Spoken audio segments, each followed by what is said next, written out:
40% നമ്മുടെ പല്ലിൻ്റെ ആ സർഫസുകൾ നമ്മൾ ക്ലീൻ ചെയ്യാറില്ല. അപ്പോൾ നിങ്ങൾ പറയും, ഡോക്ടറെ ഞാൻ എല്ലായിടത്തും ക്ലീൻ ചെയ്യുന്നുണ്ടല്ലോ, ബ്രഷ് വെച്ച് എല്ലാ ഭാഗങ്ങളും ഞാൻ ക്ലീൻ ചെയ്യുന്നുണ്ട്. ശരിയാണ്, കാണുന്ന ഭാഗങ്ങളെല്ലാം നമ്മൾ ക്ലീൻ ചെയ്യാറുണ്ട്. പക്ഷെ ഞാൻ നിങ്ങളോട് പറയാൻ പോകുന്നത് പല്ലിൻ്റെ ഇടകളെ പറ്റിയാണ്. നമ്മളിൽ എത്ര പേര് പല്ലിൻ്റെ ഇടകൾ ക്ലീൻ ചെയ്യാറുണ്ട്? പല്ലിൻ്റെ ഇടയിൽ നിന്നാണ് യൂഷ്വലി കേട് ആദ്യം സംഭവിക്കുന്നത്. അതെന്തുകൊണ്ടാണ്?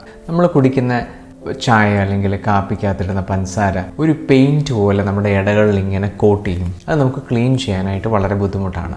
ഒരിക്കലും ബ്രഷിൻ്റെ ബ്രിസിൽസ് അതിൻ്റെ അകത്തോട്ട് എത്താറില്ല. ഡോക്ടറെ, ഞാൻ ഫ്ലോസ് ചെയ്യാറുണ്ട്.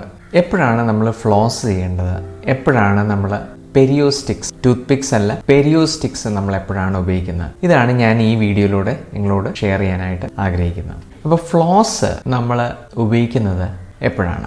ഓരോ പല്ലും ഒരു പോയിന്റിൽ മുട്ടി നിൽക്കുകയല്ലേ, ആ പോയിന്റിനാണ് കോൺടാക്ട് പോയിന്റ് എന്ന് പറയുന്നത്. ആ പോയിന്റിൽ, ആ കോൺടാക്ട് പോയിന്റിൽ ഒരു മാങ്ങയുടെ നാരോ തേങ്ങയുടെ ഒരു ചെറിയൊരു കഷ്ണമോ എന്തെങ്കിലും കയറി ഇരിക്കുമ്പോഴാണ് നമുക്ക് ഭയങ്കര ഇറിറ്റേഷൻ വരുന്നത്, ഇല്ലേ? അപ്പോൾ അവിടെ ഒരു ഫ്ലോസ് യൂസ്ഫുൾ ആകും. ഈ വീഡിയോ നിങ്ങൾക്ക് കാണുമ്പോൾ മനസ്സിലാവും. ആ ഫ്ലോസ് അതിൻ്റെ അകത്തോട്ട് കയറ്റി ഇറക്കുമ്പോൾ, മുകളിലോട്ടും താഴോട്ടും കയറ്റി ഇറക്കുമ്പോൾ ആ സാധനം എന്തുവെന്ന് വെച്ചാൽ അത് ഇളകി വരും. പക്ഷെങ്കിൽ ഫ്ലോസ് ആക്ച്വലി അതിൻ്റെ ഇട ക്ലീൻ ചെയ്യുന്നില്ല.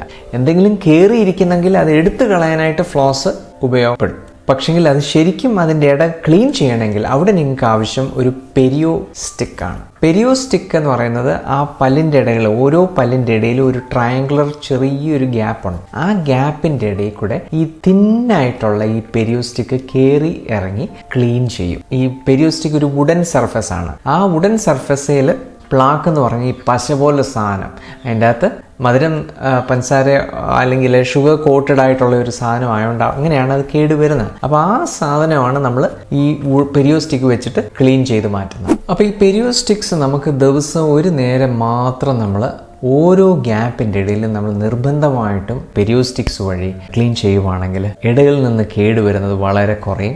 നമ്മുടെ ഗംസ് നല്ലതായിട്ട് ഹെൽത്തി ആവും, ബ്ലീഡിങ് എല്ലാം കുറയും. ഇതാണ് ഇതിൻ്റെ ഗുണം. എൻ്റെ വരും വീഡിയോസിൽ എങ്ങനെയാണ് നിങ്ങൾ ഫ്ലോസ് ചെയ്യേണ്ടത്, എങ്ങനെയാണ് നിങ്ങൾ പെരിയോസ്റ്റിക്സ് കറക്റ്റായിട്ട് ഉപയോഗിക്കേണ്ടത്, എവിടെ നിന്ന് വാങ്ങിക്കാൻ കിട്ടും, അതെല്ലാം ഞാൻ ഡീറ്റെയിൽ ആയിട്ട് ഷെയർ ചെയ്യുന്നതായിരിക്കും. നിങ്ങൾക്ക് എൻ്റെ വീഡിയോ ഇഷ്ടപ്പെട്ടെങ്കിൽ ദയവായി ലൈക്ക് ചെയ്യുക, നിങ്ങളുടെ ഫ്രണ്ട്സും റിലേറ്റീവ്സുമായിട്ട് ഷെയർ ചെയ്യുക. താങ്ക്